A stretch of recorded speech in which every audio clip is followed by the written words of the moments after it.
Bien, Kelsan, para hoy, ¿qué nos tienes preparado? Hoy vamos a hablar de la mente. El tema para hoy es la mente. La mente. La mente, algo que quizá parece algo simple, pero vamos a ver toda su complejidad. Para empezar, vamos a empezar con una pregunta. ¿Qué es la mente? ¿No?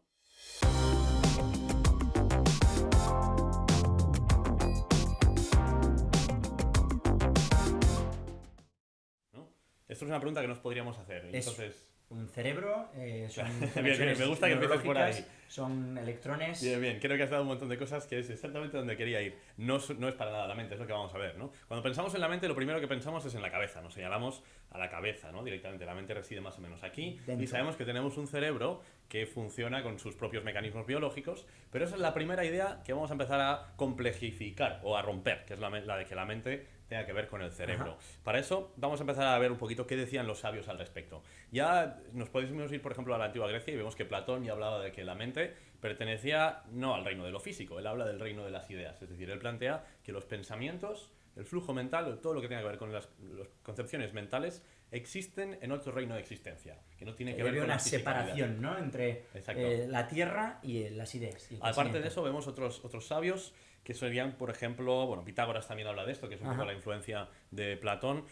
Si te vas a Oriente es mucho más fácil, Buda hablaba de lo mismo, todos los pensadores de la tradición hindú venían un poco diciendo lo mismo, y no hace falta, bueno, y también incluso tradiciones religiosas occidentales también, como el judaísmo Sí. o en el mismo cristianismo, entendemos que hay algo que no pertenece a la fisicalidad. En esos ámbitos, eso sí, se habla mucho del alma, como que se entiende nuestra propia conciencia como un fruto del alma, algo Sí. religioso.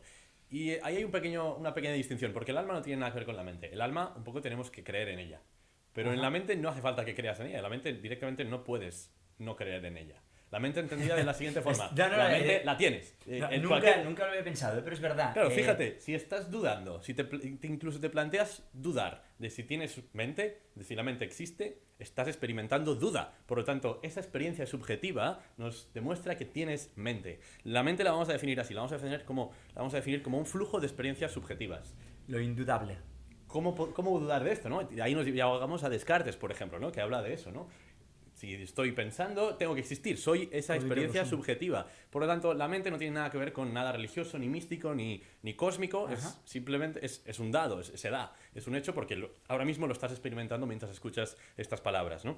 Entonces vemos ya a partir de Descartes, tenemos a Locke también, tenemos Leibniz, Jung, por ejemplo, hablaremos quizá un poquito de él, y Harari, ya casos mucho más contemporáneos, que hablan de la existencia de la mente como algo interesantísimo, ¿no? Algo de lo que no podemos escapar, siempre vamos a tener mente. Entonces, bueno, si definimos la mente de esa forma, como ese flujo de experiencias subjetivas, ¿a dónde llegamos con esto? Bueno, ese flujo también se le suele referir como conciencia. Cuando hablamos de conciencia, estamos hablando de esto. En inglés se utiliza mucho, consciousness, es el tema que nos interesa. Y esto siempre ha sido muy problemático para la ciencia. La ciencia siempre lo ha desprestigiado bastante. Al ser algo subjetivo, se han centrado en algo objetivo que pudieran estudiar, como es el caso del cerebro, lo que planteabas al principio. La ciencia se ha centrado en el cerebro. Y esto, claro, ha planteado problemas, porque todos los científicos tienen conciencia, todos los científicos tienen un flujo de experiencias subjetivas, así que también tienen la necesidad de responder a esa duda. ¿Cómo hacerlo? Bueno, la mente para la ciencia siempre ha sido vista de una perspectiva muy concreta, o dos, generalmente. La primera es que ha visto la mente como una herramienta, es lo que han intentado explicar, ¿no? Por ejemplo, partimos del punto de vista de la evolución, ¿no? A ti esto supongo que te gusta bastante, a mí también, vamos a reconocerlo, pero desde el punto de vista evolutivo se puede entender que ciertos organismos desarrollan la conciencia, la mente, para utilizarla como una herramienta para mejorar sus condiciones evolutivas. Esa sería un poco la idea. Pero cuando afinamos un poquito más en ver cómo funciona el cerebro, vemos que esto no es así. Y ahora vamos a ver por qué. Porque podríamos asumir, por ejemplo, que la mente, como herramienta evolutiva, sirve para que podamos razonar o deliberar, ¿no? Por ejemplo. Pero claro, ¿acaso esos razonamientos y esas deliberaciones no son simplemente procesos neuronales dentro del cerebro? Son algo físico. Es decir, un electrón va a moverse, va a hacer una reacción con otro electrón dentro de las cadenas neuronales, independientemente de si hay una experiencia subjetiva detrás o no. Esto hemos estudiado que funciona de esa forma. Un poco donde viene a llegar esta idea es a que conforme más sabemos de neurociencia y más entendemos, por ejemplo, fenómenos como que si cierta parte de tu cerebro tiene de pronto una tormenta eléctrica ahí tremenda, vas a experimentar algo que se llama enfado, con lo cual va a haber una reacción de adrenalina, tus músculos se van a tensar, tu cara se va a volver roja, ¿no? Hay toda una serie de pasos que son físicos, los podemos detectar de forma objetiva. Entonces, claro, pensemos en esas reacciones en cadena en un organismo físico como en piezas de dominó. Cada una va a tumbar la siguiente. Conforme más afinamos en ver cómo funciona ese organismo, nos damos cuenta de que en ningún caso hay una de esas piezas de dominó que tenga que ver con la experiencia subjetiva. Ninguna es una decisión, no hay ningún paso en el que para que esa neurona termine de funcionar, o esa célula o ese lo que sea termine de funcionar, tenemos que pensarlo antes. No forma parte de esa cadena de hechos físicos, la experiencia subjetiva. Entonces ahí han tenido que descartar esa opción. La opción de herramienta la han tenido que quitar porque se dan cuenta de que todo se puede explicar sin la intervención de la deliberación. Incluso la memoria. La memoria, los recuerdos, se están investigando también, de hecho aquí atrás, en la parte trasera del cerebro, como un conjunto de conexiones neuronales también. Entonces ni siquiera para traer recuerdos entendemos que esa experiencia subjetiva hace falta. El cerebro puede funcionar mediante esos recuerdos en términos solo biológicos. Se puede explicar esa cadena de eventos, de causa-consecuencia, causa-efecto, sin la deliberación. Entonces, ¿qué pasa con la mente? Bueno, han terminado viéndolo de la siguiente forma. El único recurso que les queda, que es el de verlo como un residuo. Es decir, el cerebro está haciendo todo lo que está haciendo, es lo que motiva todo lo que hacemos, y aparte, de forma accidental prácticamente, todas esas conexiones neuronales, todo ese proceso biológico del que somos, es un accidente. Claro, genera una especie de nube, una especie de residuo que es nuestra experiencia subjetiva. Es decir, de alguna forma están diciendo que la experiencia subjetiva es necesaria dado que nuestra complejidad es muy alta. Es un poco a donde llegan. Con lo cual están devaluando completamente cualquier importancia en esos fenómenos subjetivos. Están quitando todo el peso de la subjetividad. Esto es un poco el caso en el que se encuentra un poco atrapada la ciencia. Tienen que desprestigiar, terminan llegando a la conclusión de residuo como la única opción que les queda desde la opción mecanicista. Bueno, esto es un poquito lo que nos va a llevar al siguiente paso en todo esto, y es que vemos que si lo entendemos de esa forma, solo como una herramienta, solo como un residuo, estamos basándonos en la fisicalidad, en la parte material, y en una manera de verlo muy mecanicista, muy funcionalista, ¿no? ¿Qué uso necesita la conciencia? Bueno, eso sería un poco... ¿Hace falta que tenga un uso, quizá? Ese es el punto. No nos haría falta, porque está ahí, existe. No es como decir, hará falta que pongamos ese tornillo aquí para que esto funcione, porque el tornillo está puesto ya, no tiene por qué ser ni siquiera un tornillo, ¿no? Todo este dilema, la diferencia entre cómo todo lo físico se explica por un lado y la conciencia va por otro lado, es lo que siempre en filosofía o en otros ámbitos se ha llamado siempre el problema difícil de la consciencia, y es que es muy difícil salir de esa definición, ¿no? El hard problem of consciousness. Es muy difícil salir de esa situación. Ahí a mí me gusta, menciono el nombre porque es importante, porque se utiliza bastante para hablar de este fenómeno y vais a ver que se puede aplicar a muchísimas cosas. Me gusta hablar ya del siguiente evento, ya un poco tendiendo hacia la conclusión.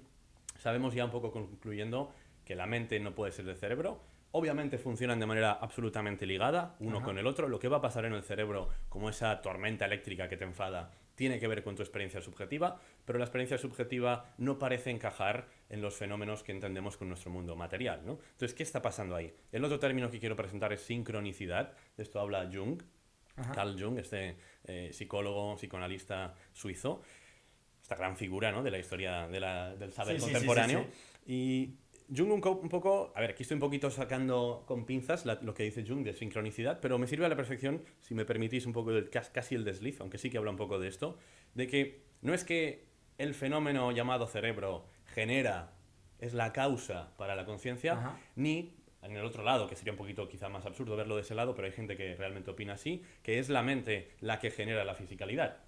Él habla de sincronicidad, es decir, las dos al mismo tiempo, funcionan a la par, como los dos lados de un folio. No es que ningún lado esté primero y después, en tanto que el primero se genera un segundo como respuesta o como consecuencia, sino que coexisten. Y por lo tanto, lo que pasa en un lado del papel va a ocurrir también en el otro. Es decir, ambos se pueden explicar de la misma forma, se pueden explicar por sus propios lados, ¿no? De cada uno de su propio ámbito. Y eso es un poco llegando al final, lo que, un poco para terminar de complejificar todo esto, o verlo muy complejo, tendríamos que hablar un poquito de que el motivo quizás por el que no conseguimos entender o solucionar ese problema difícil de la consciencia es que entendemos el mundo material de una forma que excluye lo subjetivo. Es decir, los mecanismos que tenemos para entender el mundo exterior no sirven para entender el mundo interior, son incapaces de llegar a eso, y por lo tanto nos encontramos con esa barrera al intentar explicar ambos a la vez. Cuando intentamos afrontar las experiencias subjetivas con el mundo exterior al mismo tiempo, nos damos cuenta de que no tenemos esos medios. Nuestro sistema intelectual no funciona para eso. Pero quizá con el tiempo sí que llegamos ahí. Esa sería un poquito la gota de esperanza para entender la conciencia dentro de la realidad material un poquito mejor. Y 10 minutos ya. Bien, yo me he quedado con muchísimas más dudas de las que había empezado el día de hoy. Esto pasa. Me he quedado con la explicación de la hoja, me ha parecido increíble. No sé dónde acabar. Mañana, por la mañana, después de dormir con todo esto, ya te contesto. Bueno, hay que cortar ya, habíamos dicho menos 10 minutos, así que sí. fuera, suscribíos, like, todo lo demás, comentad en los comentarios a ver si os ha gustado y Ya. a ver si tenéis mente, si no, almas, un coche, residuos, todo lo demás. No dudéis en darle a like. Muchísimas gracias. Y en darle al coco.